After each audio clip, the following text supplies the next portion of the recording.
Yo, yo, yo, SwaggyB34 once again in his house. I'm coming through with my first official video.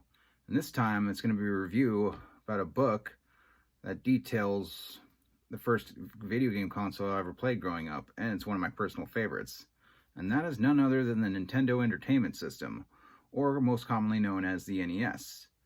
And right before I get into this book, I want to show y'all some games that I had growing up. Like, for example, of course, we all know everybody had this one, Mario Duck Hunt. That was the pack-in title, and my very first, like a lot of people at least around my age, the very first NES game I played was Super Mario Brothers. Of course, this one, well, the only thing we hate about this is that fucking dog. It laughs at everything, including our torment, but that's another story. And, of course, Faz-Xanadu. Never really understood this game as a kid. I tried my best, but I couldn't get that far. Who knows, maybe when I can, I'll revisit this at some point. Anyway. But I'm going to show you the two games that tie as my favorite NES game ever. And that is none other than these bad boys right here. Mario 3 and The Legend of Zelda. Anyway, these are two of my favorite games of all time, anyway. Well, that's enough on that. Let's get to what we're about to review, shall we? And that is none other than Ultimate Nintendo Guide to the NES Library. Oh god, the light glare is coming off the cover really bad. Yeah, sorry about that, guys. Well, first video stuffs. Anyway. Yeah, isn't this cover nice? And I mean, look at this full color display of all, like, some of the biggest games ever on the NES. I mean, you got, of course, Mario 3, which I already talked about, and of course, you got Final Fantasy, Double Dragon, Arkanoid, and this one I had. That I had on Game Boy. Excitebike, and yeah. Anyway, this was written by Pat Contri, or we all know him better as Pat the NES Punk. One of my favorite peeps, not only in YouTube, but also in the video game community. And anyway, let's get into it. In this one, you get to see some, like, well, actually it's more like, yeah, old school ads from that you typically see in, like, comic books and some video game, even video game magazines back then, or just most magazines, what am I saying? And anyway, of course, you got your acknowledgments, dedication, table of contents, pretty much what this book, all this book has. And it does briefly talks about the contributors of the book, like, for most notable contributors is Ian Ferguson, because you know him along with Pat. Of course, if any of y'all watch the CU podcast on the Pat the NES Punk channel, if y'all don't watch that, you should check that out. That shit's awesome and amazing. At least I think so. Well, that's just me personally. But anywho, these are just like a few of the accessories that Nintendo has had over the years. Well, anyway, you got your system, controller, zapper, and Rob the Robot. Those aren't really the accessories. Oh, actually, it's this. Actually, it's the NES system and major accessories. Wow, I'm stumbling through this, but hey, first vid, right? I'm sure y'all seen worse. Anyway, now we're getting to the accessories. Of course, you got your NES satellite and the 4-score, which allows you to play up to 4 players on certain games. And of course, for all you cheaters out there, the Game Genie. And also the one model that was introduced late into the NES's life cycle, the Top Loader. Though here's the bad thing about this. This one didn't come with RCA or /AV inputs. It was only RF switch only. The only downgrade. Other than that, if I remember correctly, I think this was the first console that wasn't region locked. But I could be wrong about that. You're more than welcome to correct me in the comments. And if I'm wrong, please correct me. Don't hesitate. Or if y'all just want to rip me apart in the comments anyway, that's fine too. Anyway, not the point. But anyway, you got the NES Advantage. You got the fucking NES Max. Definitely good, especially for playing games like Ghostbusters, especially in that one part where you had to go up hella flights of stairs. And that game sucks anyway. You want more on that? Watch the AVGN's video on that. Anyway, here's Power Pad, which, well, yeah, which is kind of a niche thing at best. And the Power Glove. Yeah. More like, I hate the Power Glove. It's so bad. It's a piece of fucking shit. But anyway, if you want more on that, watch the AVGN episode of the Power Glove. Anywho, and then this one, they've Nintendo, in their own words, describes the insight in the NES launch in October of 1985. You see screenshots from like, well, it looks like a screenshot from the Earth, and you got a Donkey Kong screenshot. Then you got the Super Famicom. No, I'm not going through the whole book here, guys. It's like certain parts of it. Okay. Anyway, real quick, a side-by-side comparison to the two different Pac-Mans. Of course, the regular Pac-Man we all know and love is a huge success. And this is a screenshot of the worst Pac-Man port ever, the 2600 port. Well, which kind of being one of the two things that was the straw that broke the camel's back for the North American gaming industry. Okay, I'm trailing off again.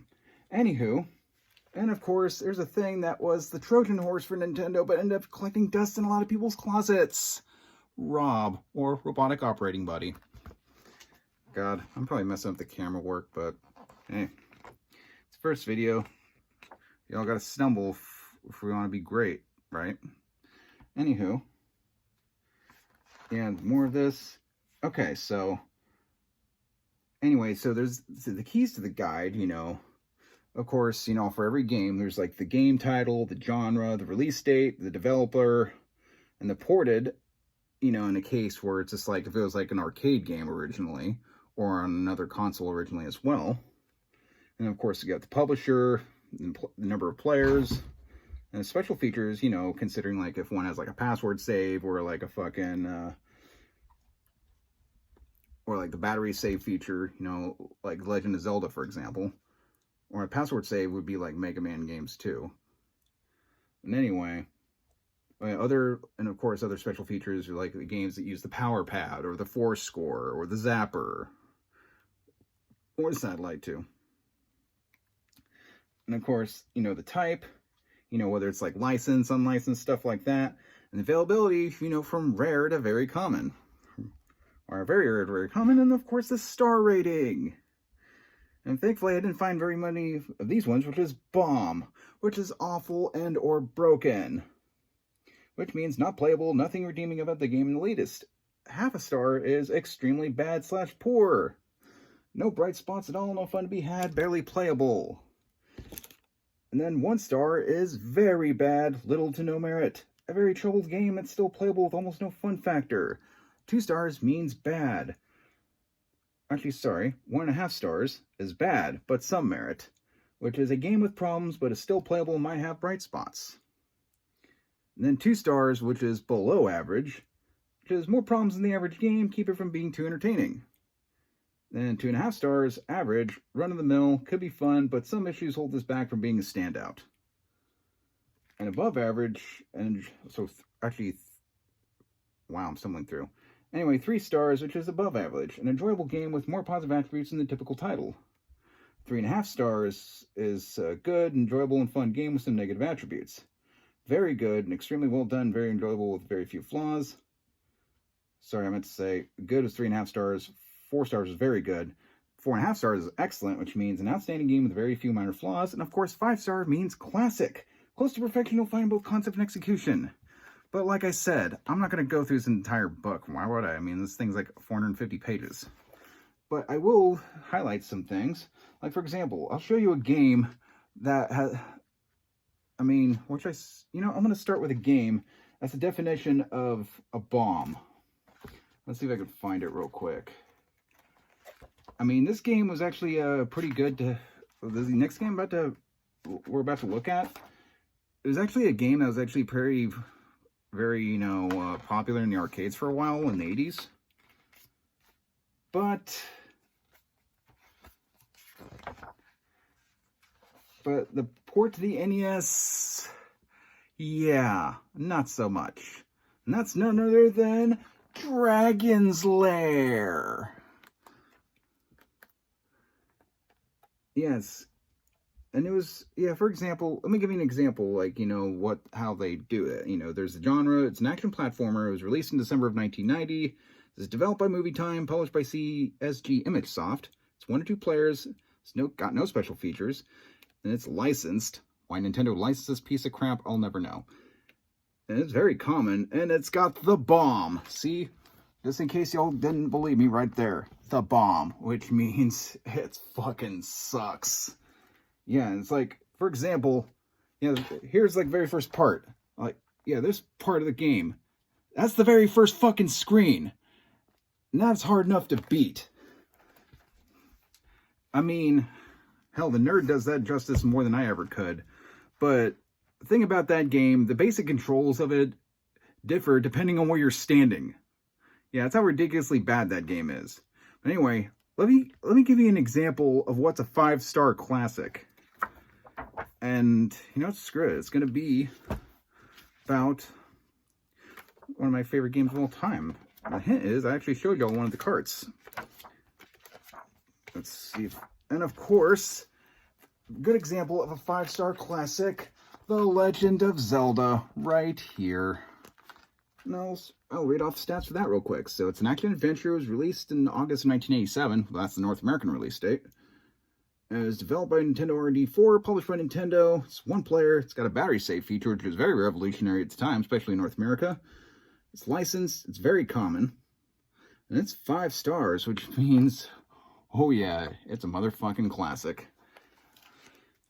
I mean, that took me a while to beat, to be honest. And I didn't beat it till, like, sometime this year. But anyway, that's pretty much, well, that's like the gist of like how the games are described. So let's get to, those are just like, well, anyway, it definitely chronicles all 700 to 800 like official North American releases and also unofficial and also the unlicensed games. Like, for example, here's like an unlicensed black cart. Right there. Yeah, that's what they call an unlicensed black cart. And those, of course, your typically licensed gray carts. All right, so let's. You think I'd be a little more prepared for this? Oh well.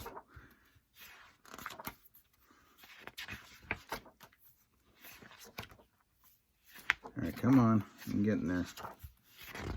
Ah, here we go. And of course, we get to the PAL exclusive releases right here. All right, here's what one can we kind of talk about. Well, you know, what's funny is there was an Aladdin on NES, but it was only a PAL exclusive. See, right there, baby.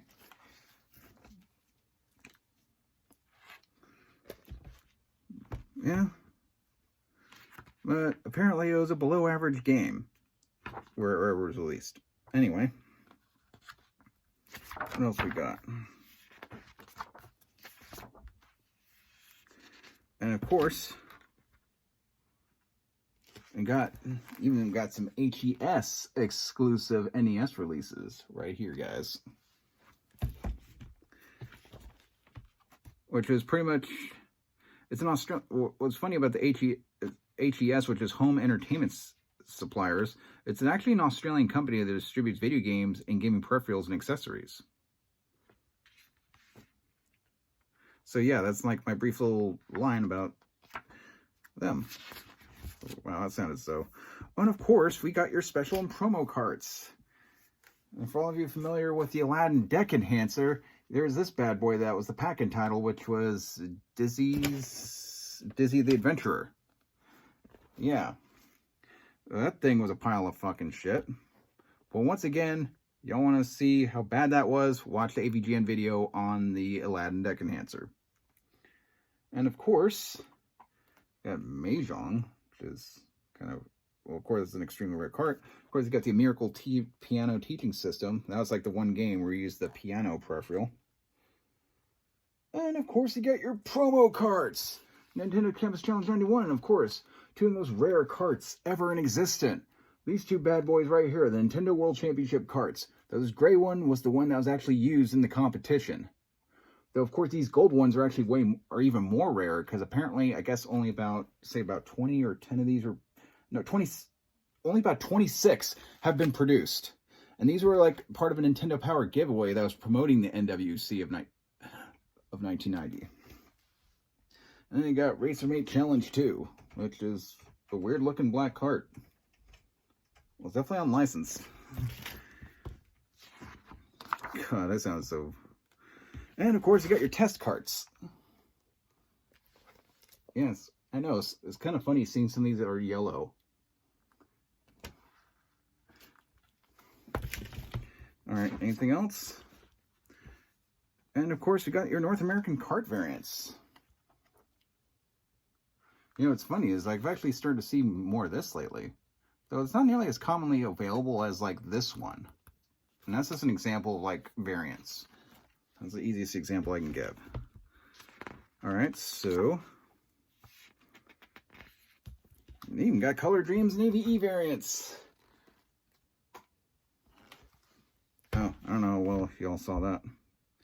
And apparently, there's some other articles by other peeps or YouTubers, like how the NES Zapper works by Joey DeSena, or some of y'all may know him as Rue. Or Horror on the NES. That one's by James Rolfe. Otherwise, y'all know him as the Angry Video Game Nerd. He's one of my favorite YouTubers, and he's one of the earliest inspirations I have to start doing this stuff. So, thank you, nerd. You're fucking awesome. And anyway, and this next one is written by another one of my favorite YouTubers. It was written by Norm Caruso, who's known as the gaming historian. This one's about Tengen and the Nintendo lawsuit. Yeah, so, I mean, there's like 3 ways you could really know about this. Not just this book, but he himself also did a video, and there's also a 5-part docu-series on Crackle about Nintendo. It's called Playing with Power, the Nintendo story. And that actually details the Tengen lawsuit as well, if I remember correctly.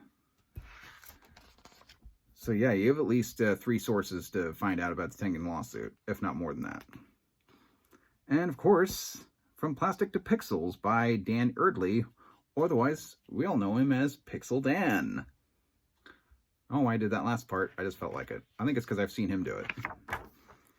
Sorry, I'm not trying to rip you off or anything. And of course, the Dragon Warrior giveaway written by the author of this book, Pat Contry. And why was music so good in the NES by Brent Black? Well, I mean, that's another thing. Some of my favorite music ever in the NES was from the Mega Man games, especially Mega Man's 2 and 3. That's some of the best fucking music. But to me, we all know some of the most iconic jingles in all of video game history, of course, is the Super Mario Brothers music, especially like on the first level. That I mean, come on, it's the most recognizable jingle in all video games.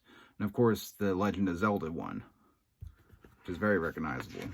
I mean, not as recognizable as the Mario one, but it's still up there, though. And, of course, there's an article even about Color Dreams and Wisdom Tree. Yeah. But the whole sordid story about their unlicensed cards, and now I guess they became a Christian company to kind of get around Nintendo's licensing restrictions. Well, at least that's my thought on it. Nice property NES game addiction. Wow. And there's even Pat's even pointed out the NES censorship hypocrisy.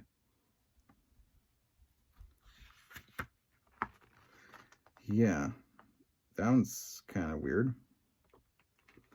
And there's actually some unreleased NES games. Yeah, one example is, well, The Adventures of Dr. Franken on, for this right here. But what's funny is they actually did come out with an Adventures of Dr. Franken on the Super NES. So, maybe that's probably why it wasn't released. Maybe because the Super Nintendo was already gaining traction. And look, a winner is you! Yeah, well, hoping I feel like a winner after this video, because, damn, I was stumbling through it. But anyway, and look, more ads. Or anyway... that's it. My review of the Ultimate Nintendo Guide to the NES Library. God, I almost forgot the name of the title. Anyway, I mean, hope y'all liked the video. Go ahead and drop a like and maybe consider subbing. Or comment down below. Sorry, I'm no good at this. Anyway, SwaggyB34 signing out. Hope you all have a great night. Peace.